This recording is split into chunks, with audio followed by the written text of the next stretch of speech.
obviously we figured out what was going on with Zoom. I'm so happy that we're all here. So thank you so much for your patience over the course of this last 6 minutes. We are going to be diving in here and sharing the magic of how to universally design your online learning and your online professional faculty development meetings. And so you're going to have 3 presenters today, and we're going to be kind of going back and forth and having what we call a little fireside chat. And so I'm Katie Novak, and right now I'm a practicing assistant superintendent of schools and an education consultant.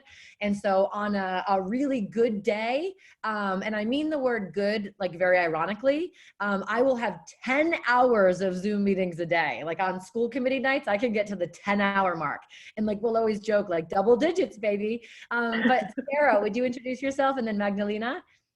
Hi, I'm Sarah Kiriazis, and I am the Manager Director of Instructional Technology and Digital Learning for the Worcester Public Schools in Worcester, Massachusetts. Thanks for having me. All right, and Magdalena, could you introduce yourself? Yes, hi. Thank you for having me. I'm Magdalena Gagnes, and I'm the Manager of Curriculum and Professional Learning for the Worcester Public Schools. And that includes curriculum, professional learning, advanced placement, the AVID program, and I provide the professional learning for all of our district coaches. Okay, so you're both in a lot of Zoom meetings. Has anyone ever beaten? Oh, we have so many people here. Tamisha's here. She's a former math liaison to Worcester. But what we want to talk about today is how to avoid kind of this one size fits all Zoom meeting, which, you know, you see like memes about it, which is like everybody's in the room together. There's dogs barking, there's kids climbing over things, the internet's bad, people are falling in and out, and you're in the meeting and you're like, what, why am I here? So Magdalena and I had worked on oops, here we go. I want to show you this on a PDF. I'm going to share it with you all right now in the chat. And what you can see is we've tried to create something that talks about how do you universally design your faculty meetings and your PLCs in the virtual world. And what I want to talk about first, and we're going to go back and forth with Sarah and Magdalena, is this concept of the work you're doing before the meeting. Okay, just like you wouldn't have a class with students and just be like, you know what, I'm going to start a class. And you're like, hey, what's going on? What are we doing today? We're generally pretty planful about curriculum design. And so when we're thinking about having our faculty meetings and our webinars, we want to be equally as planful and to think about how much work are we putting in up front before we have these meetings. So, you know, first of all, making sure everyone on your team knows how to use all the bells and whistles of whatever platform you're using. So having a test meeting, you know, if it's really important, making sure that everyone can use all the new devices and all the new platforms that you're going to use. Also, you know, make sure that you have accessibility needs. You know, do you need closed captioning? You know, does everyone have the right device? Those are important considerations, and maybe we're beyond that. But then also, it's really important to think about like, what is the goal of the meeting? What are the roles of everybody in the meeting? Is there any task that people are going to be needing to complete before the meeting so it's more meaningful? And so when we talk about these different roles, what you can see is that, you know, anytime you have a really large group meeting on Zoom, everybody should be really clear about what their roles are. So it's not just, you know, a bunch of people, you know, like, oh gosh, turn off my video, like when is this going to end? But that, you know, there's very clear a calendar invite with the link where everyone needs to go, an agenda that's being followed, you know, all the docs and everything that people need is already there available to them. And someone else is taking notes, you know, monitoring the chat and making sure that there's a phone number for people to call if they're having technical difficulties. So having those people on board makes it so a meeting is not derailed. So we had a little bit of technical difficulty at the beginning of this meeting. I'm facilitating the meeting, but I am not the technical support. So immediately I had somebody being like, don't worry, I'll fix it, you keep going. And so Magdalena and Sarah, you can both jump in, but like, why is it so important to do work up front before just throwing out a meeting invite for a faculty meeting or a professional learning meeting? So Sarah, do you want to start with kind of like the background on kind of some supports for Zoom? And because I think that's, you have to have that. Sure. You can Yeah. So just like you know, our district made a big transition to Google Apps for Education about 1.5 years ago. And so we did a lot of professional development around how to facilitate a meeting. We have 50 locations in our district. So there's a lot of virtual planning that happens before the in-person meeting. And so we have protocols set in place that we use, and they're in our template gallery. So some of them are, you know, what's the agenda look like, which is a collaborative agenda? How do you plan for that? How do you invite people? How do you set up groups and work on the calendar invite and the agenda? So having some of those protocols in place so that before people get face-to-face, all of those things are there so that you're using the technology to increase productivity, so you have more face-to-face time together. So when we transitioned, you know, abruptly, we all transitioned into this virtual world, we already had a lot of those protocols in place. So we're able to kind of transition more easily. And then we, you know, all of us are learning as we're going and figuring out how are we getting into these virtual meetings and really having them be effective, and having the technology really help us so that we can connect more with each other. So that's a little bit of our background of how we were able to kind of transition into this world. And all of the, a lot of the principals have been trained on how to do these agendas and things like that. And now with Zoom, we're, you know, learning all the intricacies of breakout rooms and holding district administrative meetings with 80+ people and protocols for that. And so we're becoming, you know, Zoom hostess wizards. But it's definitely a learning as we go and really trying to make meetings more effective. So our principal meetings used to be 4 or 5 hours, and now they're down to about an hour and a half. We could, you know, keep refining them to make them even shorter. So Magdalena, So I think that you know, that setting up that background of practicing with Zoom, I wouldn't just go on Zoom for the first time and start a meeting. I think everything that Sarah shared, and we do have some amazing resources in our folder that we can share with you about setting up Zoom and sharing some, you know, protocols for either students or teachers or participants in Zoom is so important, as Sarah mentioned. But I think the other piece that I've been sharing with my content liaisons and with the coaches is to really, you know, you're planning the same way for your meeting in terms of having an agenda and setting it out ahead of time. And I think that's even more important now, because as people are caring for their family at home or caring for, you know, parents or having other responsibilities, maybe another job, whatever it is, that they have that agenda days ahead of time, so that if there's some pre-work to do, people can do that on their own time and have, you know, an opportunity to come to the meeting prepared. And I think that that's been really, really important for us to really think about, is you're not just because it's a Zoom meeting and everyone's talking, it doesn't mean that the planning and the pieces that kind of go on behind the scenes don't exist. I think that they're even more important. Mm-hmm. And, you know, in addition to that, you know, coming into the meeting, and maybe you've had norms all year long. I've had norms all year long with my liaisons, but we established new norms because we're in a new setting. So how do you think about those norms again, and then plan your meeting accordingly? You know, and everyone can come, and, you know, we were joking earlier, you don't have to just ask everyone individually, what have you been doing, and unmute people one at a time. Like, it should be a conversation. It's not everyone just, you know, one at a time talking. You don't have to control it to that extent if you've done the back work and the planning. Mm-hmm. So what type of norms do you think are important to have in like a virtual meeting? Like, what would you say would be a norm that you wouldn't have face-to-face, but you would have on Zoom? I would say number one, and Sarah can add to this, make sure that you're on mute when you're not talking, because we've heard dogs barking and our kids yelling and other conversations or people's TV. I think that's number one, right? Keep yourself on norm. Like usual, you know, you want to think about how much time you're talking. And if you've been talking for 4 minutes, then, you know, like, take a step back and think about what other people would like to say. Those would be my first two. I think, you know, we joke around because we always, you know, people talk and they're on mute. So Sarah has Post-its that she's shared, you know, like, Yeah. you're on mute. Yeah.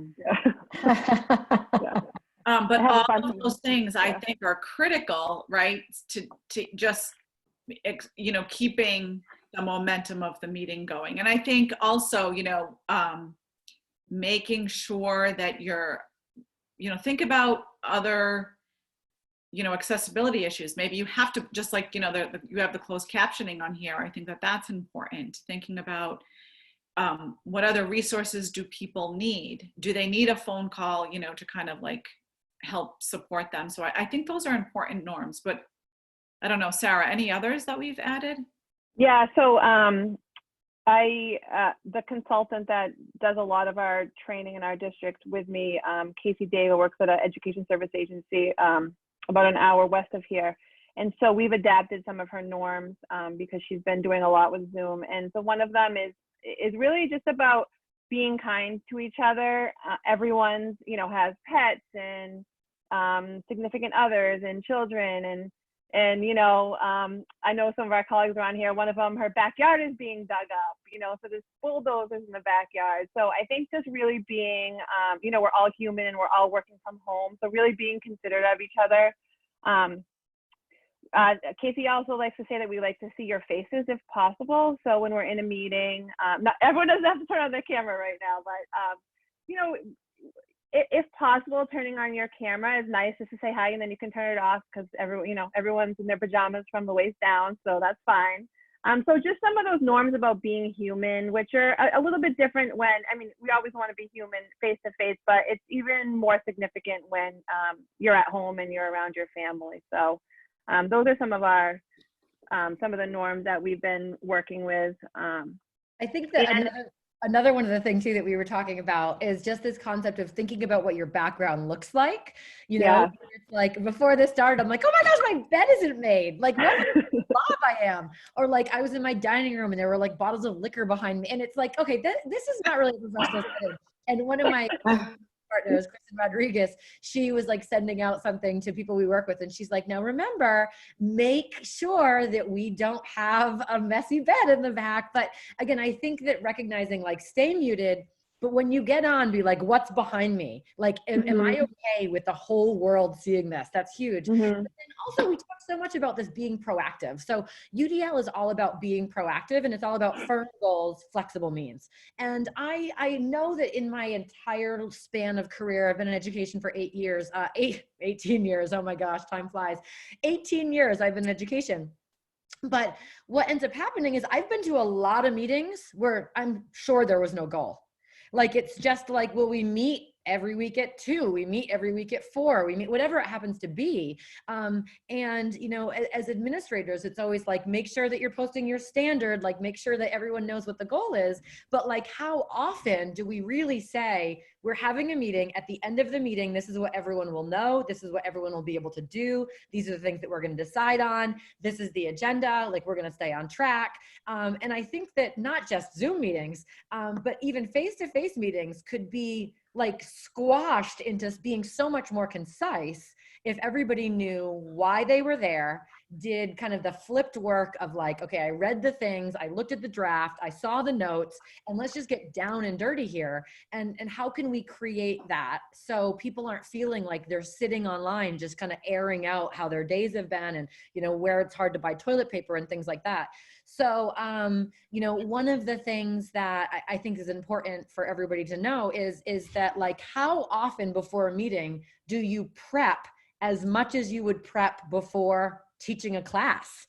And so in the chat, I'm watching the chat as we're going, but my guess would be that we don't put as much time into planning a meeting or a PLC session than we do for a class, but it is an opportunity for professional learning that has to lend the same amount of planful, what are my goals, what are going to be our methods, what materials do everyone need, and then how will I ultimately assess through a chat, through a conversation, are there multiple options, whether or not that goal has been met. And so I think that the purpose is the thing that's probably missing most in all of these, like, let's just get up and meet because we haven't met in a while. So, do you have any kind of tips, hints, everyday wisdom about, like, Magdalena, how do you make it really clear what the purpose of a meeting is? And based on the purpose, does the length of the meeting change? Because I feel like it's just like every meeting's an hour.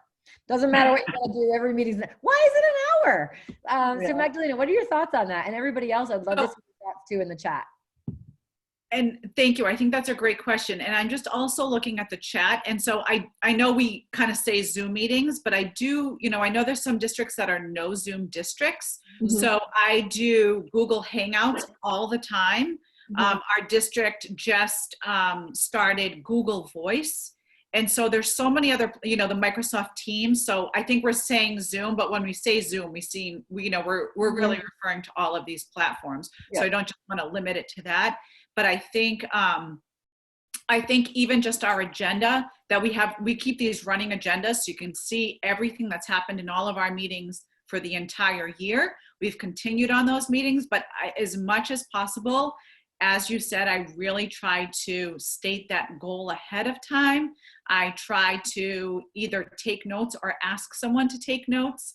And then always at the end of the meeting, we always wrap up with next steps. What is everyone doing next so that you're prepared for the next meeting?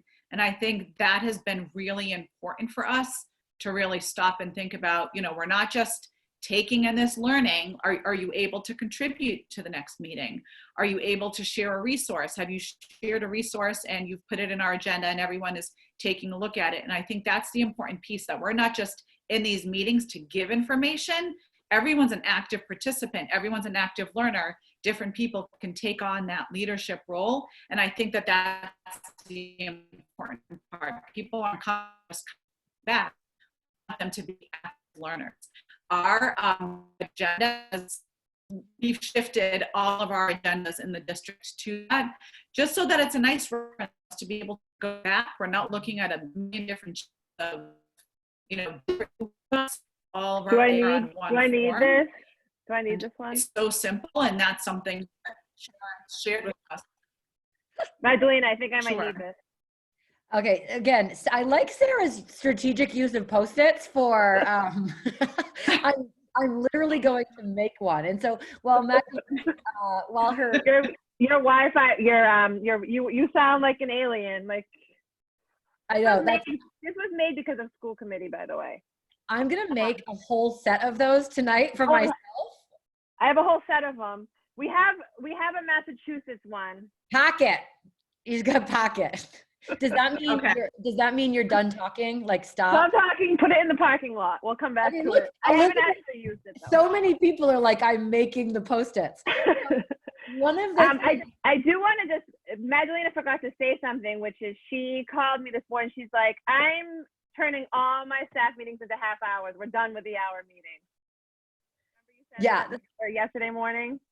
Again, what I found is somebody said, is there like a best practice about the meeting? But I think it's very dependent on what's the objective and what's the agenda. Because, there are some meetings that are, all you need is 15 minutes, but it's like, why are we having the meeting? Again, what I love here is that so many people love your sticky notes, Sarah. They want a list of what your sticky notes are. So pretty amazing. The other, some people are saying, I use Google Meet, I use Jamboard, I use Schoology. There's a million of these tools that are coming out.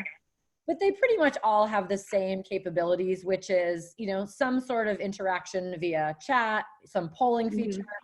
Some of the better ones allow you to do these breakout rooms. But I think that one of the things that has kept coming up as being a really good practice is just like letting people know ahead of time, like, this is the goal.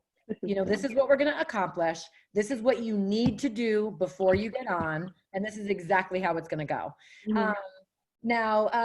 So there's a question about the breakout room. So breakout rooms is a feature on Zoom specifically. Okay, I don't, it's not offered on Google Meet. I know that, but I'm not familiar with all the other bells and whistles.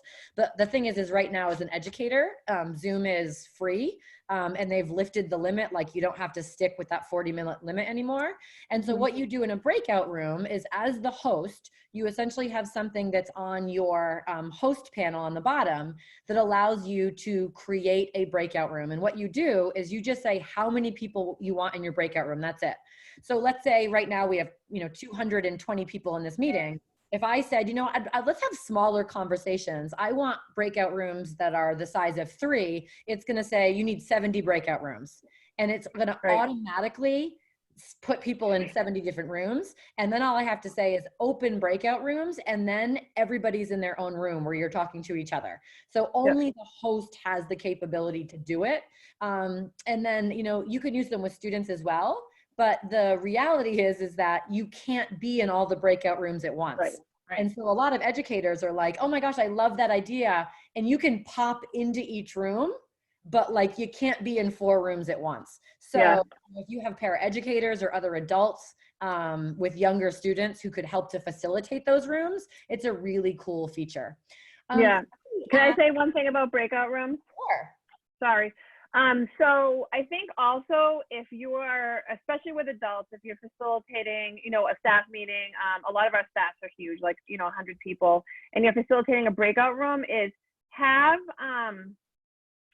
something for them to record on. And this is a suggestion from my colleague Marie, who's in here, I think, is have something for them to, you know, take notes on, have a prompt, have a directive. So don't just like launch people into breakout rooms and then they're all staring at each other like, oh, like have a prompt or have a question, and then maybe have like a Google Docs for them to record on. And then some of the things I've seen on Twitter, and I can't remember who put this up, and I'm sorry if, but there was a way where you could use Google Meet and have different meeting links as like fake breakout rooms, and send, you know, send people off into those other meeting rooms. So there's other ways you can do it. It's not as sophisticated as Zoom, but there are ways to do it. So, you know, I think part of this is experimenting and trying things out as you go. And I think, you know, as Sarah suggested, because we've been talking about this in our district, it doesn't have to be something complicated that's done in the breakout rooms. I know people in the chat I've been watching, they've been suggesting, you know, things like Jamboard. It can be something simple that, you know, people are comfortable with and know, but they should, you know, have a prompt, have a place to record. And then, you know, they can also, you know, think about very simple roles really quickly in those breakout rooms, so they have a way to report out. And I think that that's kind of been our experience, that, you know, those structures even need to be set for breakout rooms. And sometimes we don't always assume that. Mm-hmm. It goes back to that. We have to do a lot of upfront work to run really great meetings. Somebody said, how do you universally design a meeting virtually? And, you know, I've done a lot of virtual professional development in the past couple of weeks, or what is it, months now? I don't even know. Hours. Yeah, gosh, it's been forever. But again, it's the same thing as that we would do. So for example, I did a graduate course on UDL, and, you know, every day it was like, I'm going to do a webinar every day for a half hour. You're either going to attend it or you're going to watch it after the fact. And if you watch it after the fact, you're going to post some sort of reflection on it because you weren't able to be there in person. So the first option is just about time. Like, does everyone really have to be in the meeting at the same time? The next one was because we expected a reflection and wanted to hear from everyone. If you were in the live webinar, you could then stay on to be a part of the breakout rooms to have an in-person discussion, or you could post to the same reflection board that people who are going to watch it asynchronously could do, or you could do both. So some people were like, I want to have a conversation and I want to post. Then what they did is before the next module, everybody said, okay, so we've all kind of talked about this. Here's a number of resources that you can use to learn more about like what this might look like. Here's a couple of webinars that you could watch. Here's some articles you could read. Here's some podcasts you can listen to. Here's some peer-reviewed research. You know, do all of that and then come back tomorrow and kind of like repeat the same thing. So it's not necessarily for that 30 minutes. You know, you can chat, you can watch the closed captions, you can use speaker view, you can use gallery view. There's still options, but the reality is that UDL is about eliminating barriers. And, you know, when at 9 o'clock, when my 3 kids all have to be on their classroom Zooms, and I'm a mom of 4 kids under 10, or 10 and under, 9 o'clock's a really bad time for me to be in a meeting because I'm trying to get all my little kids also in meetings, you know, with technology. And so like, if I knew I had the option to say like, oh, I'll just watch the video and I'll do everything that you asked me to do and connect with everybody and read the notes, that's a really good UDL option. And so it's recognizing what are the barriers that are preventing people from having meaningful meetings. And it might just be, it's a bad time for it. It's just too long. People don't know why they're in there. People don't know what they're supposed to do afterwards. People feel like it's a waste of their time. And UDL is all about, if I can articulate and identify what that barrier is, I need another option to eliminate it. So if the problem is it's a bad time, I need to give people the option to watch a recording. If the problem is that it's not meaningful, I need to provide the option of having an agenda and a backlink that people can look at. You know, at the beginning of this, we said, you know, here's a link to something that you could look at, you know, so if it's not like super meaningful for you to sit and listen, it's like, oh, I can read that, or I can look at the bit.ly that will give you afterwards. And so I think it's really recognizing the variability and also the incredible barriers that a lot of us are facing while juggling professional work and life. Mm-hmm. So when we're talking about this concept, so a couple of people said, you know, again, deciding what really has to be synchronous versus asynchronous. And I think that goes back to the goal. Mm-hmm. You know, if the goal is some sort of like, we have to make a collaborative decision, there's no reason that can't happen in a Google Doc asynchronously.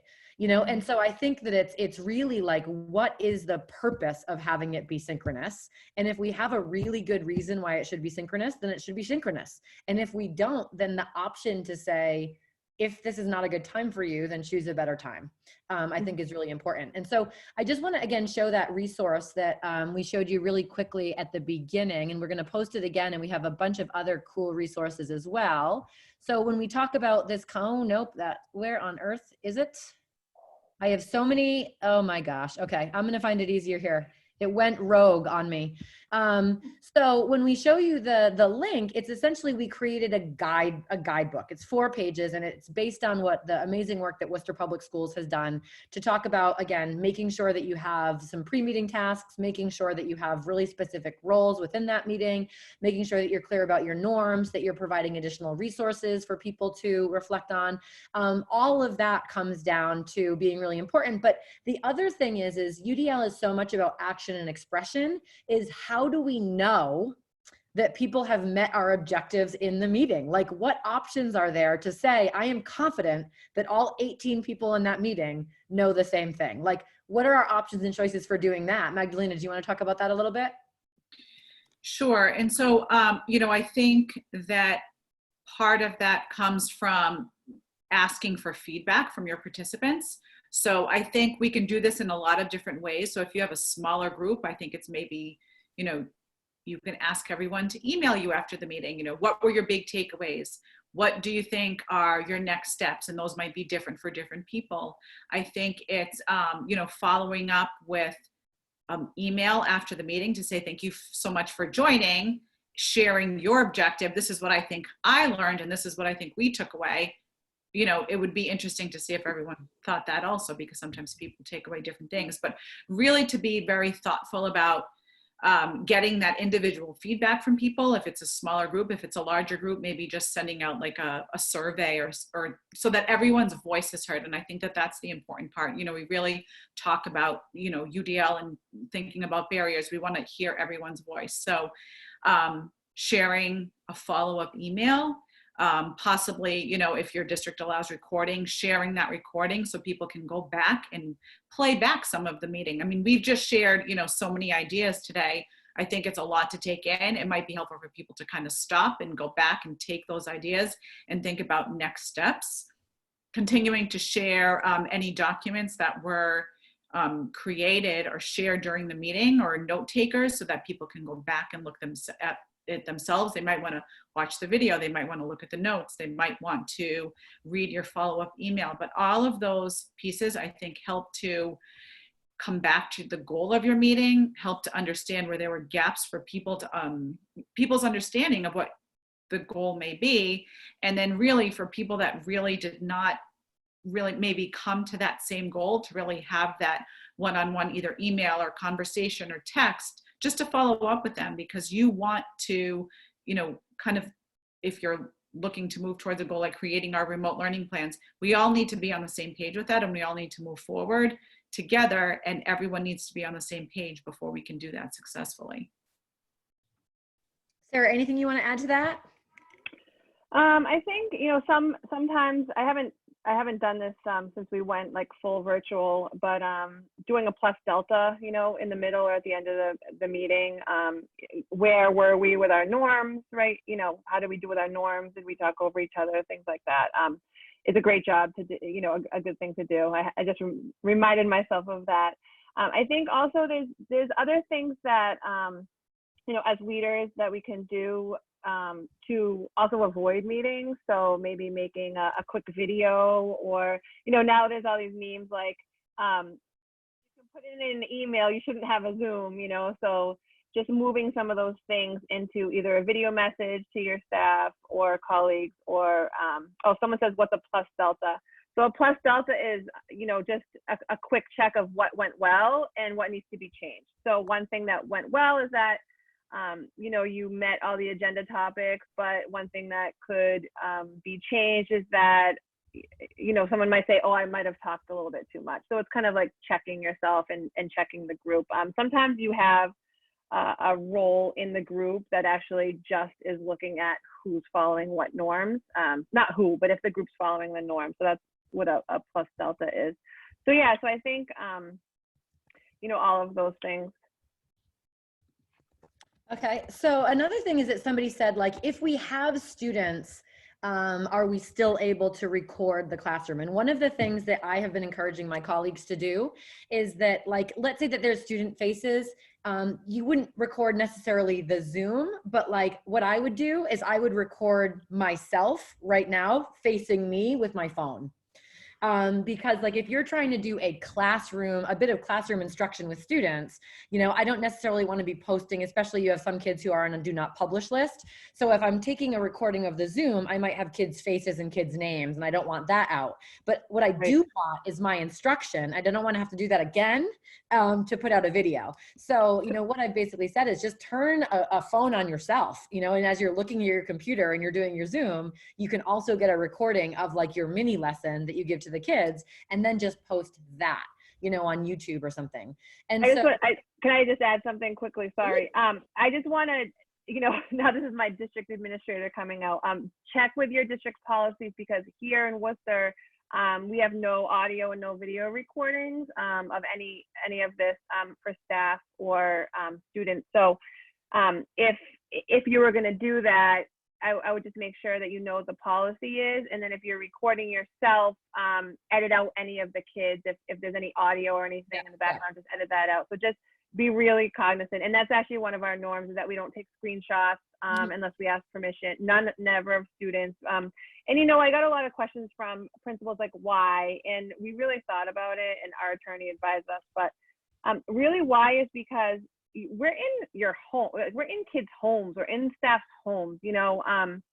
I know that a colleague of mine, Lizzie, put something in the chat earlier about not everyone, you know, likes the background of their house, and like the MacBook I'm on, I can't do a virtual screen for some reason. So we really also need to be considerate and thoughtful about kids in their home environment and what they want to see and what they don't want people to see. So I think being, you know, cognizant of all of that. So sorry, I didn't mean to interrupt you, but I just want to. No, not at all. No, we talk about that as well. Like what we're talking about is literally only recording the mini lesson part of it. Yeah. So the part where I'm not recording my screen, I'm recording me sitting in my own house live. So it's like, all right, guys, I'm going to give you a 15-minute mini lesson here. I'm going to mute all the kids. The camera's facing this way, and I'm just going about my day making like a mini lesson of myself. And then that way, you know, because there was a lot of teachers who were doing the Zoom and then would be like, oh, these people missed it. I'll just do the lesson again in my living room. And it's like, well, you just did that twice. You know, just kill two birds with one stone. But again, you know, obviously any sort of district policy or procedure trumps that, but we are also absolutely no videos of the actual Zoom. Yeah. Yeah. So again, you know, I think that having these proactive conversations is really important. The last thing, we only have 5 minutes to go. I'm going to launch a quick poll just to see how many of your meetings have been the exact opposite of the UDL meetings we're advocating for. Okay, so everybody has an opportunity to vote. You know, when you're thinking about all the meetings that you have attended, has there been a facilitator? Has there been clear norms? Has there been an agenda and a goal? Do you have an opportunity to give feedback feedback afterwards? Has it been kept on time?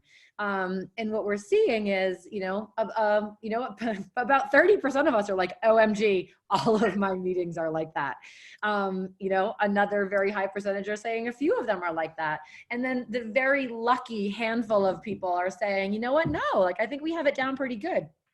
And so I think that, one of the things that we can, essentially to end this meeting here is to just say, like, what are our goals of how we can improve the meeting experience within our sphere of influence? Maybe it's just a PLC with some of our colleagues. Maybe you're an administrator and you're having much larger meetings. Maybe you're, again, checking in with special educators and doing some co-planning. What is one goal that everybody has for making their meetings more universally designed? And again, I'm going to put 2 different links for you in the feedback loop. Okay, it's going to be, the first one is going to be just another copy, which I've sent before, of the resource that we have created. And the second is a bit.ly that Magdalena and Sarah put together with a number of different resources that you can use to learn more about that. So what you can see is there's, again, the video conference in PLC, and then there's also a bit.ly. So somebody just asked, how did you do the poll? You have to set up the ability to do polls in your Zoom settings. So you can't do it in a meeting. You have to set it up in like the back end. So when you're setting up your Zoom settings and you're choosing like your username and your password, on the left-hand side, it will say settings, and you have to turn on the ability to have a breakout group, turn on the ability to have a chat, turn on the ability to have a poll. The chat is automatically on, the poll is automatically off. So you have to turn it on, and then you can do it anytime you want within a meeting. But in order to get it on your panel, it has to be in your larger settings. Yes, with a free account, you can still do it. So there was one, oh, sorry. Nope. The last thing is I'm just encouraging all of you to put what is one goal you have for making your meetings more universally designed in the chat. And then Sarah will share another hint, tip, everyday wisdom with us. Well, I was just reading, it says from Bobby French about the difference between a meeting and a gathering. So like a meeting and then a gathering for connection purposes. And something that we found really, really effective in our district right now, because people are so wanting to connect, is digital drop-in hours. And so that would be an example of a connection purpose. And my office, I have 4 digital learning coaches for the district, and they have daily drop-in hours, and they are attended every single day. Magdalena's coach liaisons have content-specific digital drop-in hours, and then our leadership, so our supervisors, our principals, have drop-in hours, and those are all very well attended because people really want to connect. And I think the purpose of those is to connect. They're not meetings; they're more like connections, meetups. So I think that was a great suggestion that Bobby had in there. So I would encourage everyone to try those. Do you do anything like that in your district, Katie? We have, we call it a town hall. So the superintendent, like every couple of weeks, will just open it up and literally will say, the only agenda is answering your questions face to face. Because there's a lot of rumors about like the district said that's coming from above, and it's like, her and I will just sit on there and be like, no requirement to come in, but for an hour you can log in or log off and we'll answer any question point blank. Yeah, so it's sort of like that. The other thing too that I just wanted to share before we got off, I think we've done so much work in our district to maintain really good communication. So we have a student website. It's, we call it the extended learning website for students, but we also have one for staff. So all of our PD options, so it's like a one-stop shop. It's not a million emails going out. It's not all these we have 8 offices that work together. We've put everything on one website. So our drop-in hours are there.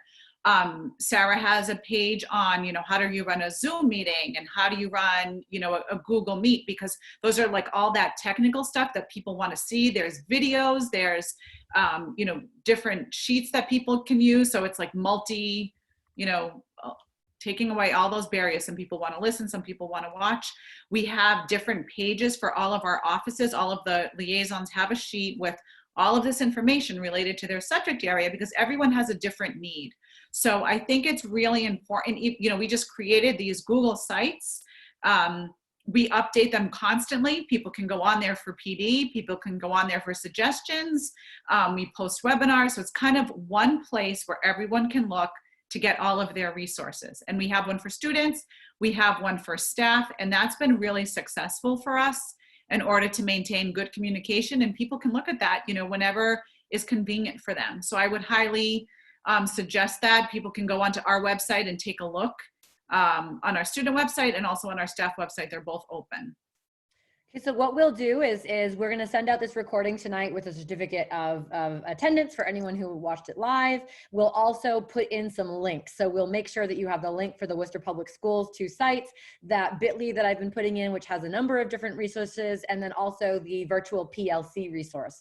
So thank you so much for taking the time to just hang out with the 3 of us as we kind of batter back and forth, you know, talking about just our passion for UDL is not only in the classroom. And I think that's really trying to like share that with a group of people who understands the same thing, is that we have to put as much design time into our meetings. And again, I like that distinction between a meeting and a gathering. A gathering doesn't require a lot of prep. A meeting does. So if you're going to call a meeting, what are the goals? What are the roles? What are the, you know, the outcomes? How are we going to know? What are the feedback? The same exact process we'd go through in designing a class. So thank you so much for joining us. Feel free to, we'll have all of our contact information in the email we send out tonight. Feel free to reach out to any of us, ask us questions, and we are just happy to share some information with you. So have a great night, everyone. Thank you.